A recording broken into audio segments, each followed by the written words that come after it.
Hello बच्चों, let's read the question. Two particles x and y having equal charges after being accelerated through the same potential difference enter a region of uniform magnetic field and describe circular path of radii r1 and r2 respectively. The ratio of mass of x to the y is.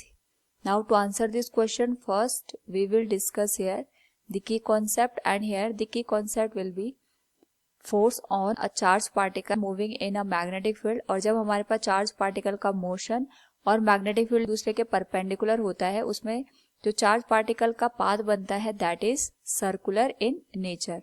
साथ में हमारे पास जो force की value होती है it is given as Q V B sine theta. Now यहाँ पे साथ में हम यूज करेंगे जब भी हम इलेक्ट्रिकल पोटेंशियल अप्लाई करते हैं उस पर्टिकुलर केस में किसी पर्टिकुलर चार्ज पे जो हमारे पास टोटल इसकी एनर्जी होती है it is given as Q into V के बराबर. Now according to the question हमारे पास यहाँ पे दो चार्ज पार्टिकल दे रखे हैं x एंड y. दोनों का चार्ज यहाँ पे एक जैसा है that is QA equals QB. इसको हम Q के बराबर कंसिडर कर लेते हैं. दोनों को हम यहाँ पे सेम एक्सेलरेशन प्रोवाइड कर रहे हैं through the same potential difference, और इनका जो मैग्नेटिक फील्ड है ये भी यहाँ पे सेम है, लेकिन जो यहाँ पे रेडियस बन रही है वो डिफरेंट बन रही है. तो सबसे पहले हम यहाँ पे जो रेडियस है उसका रिलेशन फाइंड आउट करेंगे मास के साथ, ताकि हमारे पास यहाँ पे जो मास का रेशियो है वो हमें फाइंड आउट हो जाए. क्योंकि हमारे पास जो चार्ज पार्टिकल है वो यहाँ पे हम ये मान के चल रहे हैं कि वो परपेंडिकुलर मोशन कर रहा है, तभी जाके सर्कुलर पाथ यहाँ पे फॉर्म हो सकता है. तो इस पर्टिकुलर केस में हमारे पास जो सेंट्रीपिटल फोर्स होगा that is mv² divided by r के बराबर. That will be given as due to the force exerted by magnetic field on moving charge particle it will be q into v into b. Now यहाँ पे अगर हम radius की value को find out करना चाहें तो जो रेडियस बनेगा that will be given as mv divided by QB के. This will be equation number first.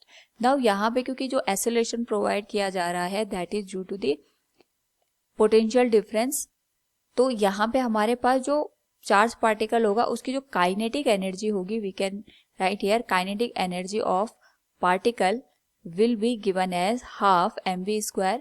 और ये जो काइनेटिक एनर्जी होगी that will be provided by the potential difference. ये हो जाएगा Q इंटू वी के बराबर. नाउ यहाँ पे अगर हम बात करें इसको इक्वेशन नंबर सेकंड दे देते हैं, और क्योंकि हमें यहाँ पे रेडियस का वैल्यू चाहिए in terms of the potential difference and charge, क्योंकि इनकी वैल्यू भी यहाँ पे सेम है, तो हम इक्वेशन 2 और इक्वेशन 1 को रिलेट कर सकते हैं. यहाँ पे अगर हम जो रेडियस का एक्सप्रेशन है उसका यहाँ पे जो न्यूमरेटर का टर्म है उसका स्क्वायर करके स्क्वायर रूट ले लें इस तरीके से m² v² with square root, तो हमारे पास जो एक्सप्रेशन है उस पर कोई भी इफेक्ट नहीं आएगा. It will be divided by QB. यहाँ पे हम इसको सेपरेट करके लिख सकते हैं m into v² divided by QB के. तो जो हमारे पास यहाँ पे mv² है फ्रॉम इक्वेशन 2 हम इसको यहाँ पे रिप्लेस कर सकते हैं. तो जो रेडियस की वैल्यू आएगी दैट विल बी गिवन है square root of m into ये आ जाएगा हमारे पास 2 इंटू Q इंटू V इसके बराबर, and it will be divided by Q divided by V के. नाउ यहाँ पे अगर हम देखें तो हमारे पास जो चार्ज है, पोटेंशियल डिफरेंस है, मैग्नेटिक फील्ड है, ये तो सब सेम है. तो इस वजह से अगर हम केवल रिलेट करें रेडियस और मास को that will be R is directly proportional to square root of m. और इसी एक्सप्रेशन को हम यहाँ पे इस तरीके से भी रिप्रेजेंट कर सकते हैं that is m is directly proportional to r².